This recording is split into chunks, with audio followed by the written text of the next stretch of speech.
Trenda indaba kaMthandeni Gcome esho umfoka amanqele lapha-ke abantu abaningi abangabalandeli bakhe-ke baveza ukuthi-ke sebefuna uMthandeni ebe uMthandeni-ke wasemandulo lo Mthandeni-ke ebe umshovu wenkani-ke kwaba nenkani.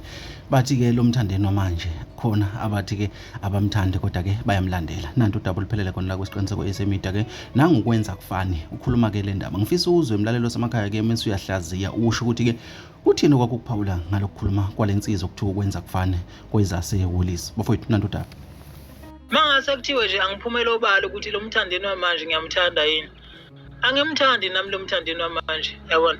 Mina ngithanda uMthandeni wakudala, yabo. Lo wayethi nyusa isound, yabo. Ngaze kukhahlela isizwe, yabona. Umshofu enkani kwaba nenkani madoda ngiyofela enkanini ngimfunga baba. Ngithanda lowo Mthandeni loyo mina bafowethu, yabona. Kuwukuthi ngibekezele ngoba ukushiya uMthandeni uyolandela omunye umculi kufana nokubuyela kwi-ex eyakujolela, yabona.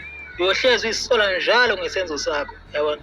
So ingakho ngibekezelela ngoba ngiyazi ukuthi uMthandeni vele itshitshi ekugcineni kwakho konke lizokunikeza into e-right, yabona. So into ekanjalo nje bafowethu nami lo Mthandeni angimthandi kepha ngihlalisa ukuthi uyitshitshi ekugcineni uzonginika into e-right akusiza ukubuyela kwi-ex eyakujolela ekugcineni vele uyohlezi uyisola, yabona. So into ekanjalo nje bafowethu.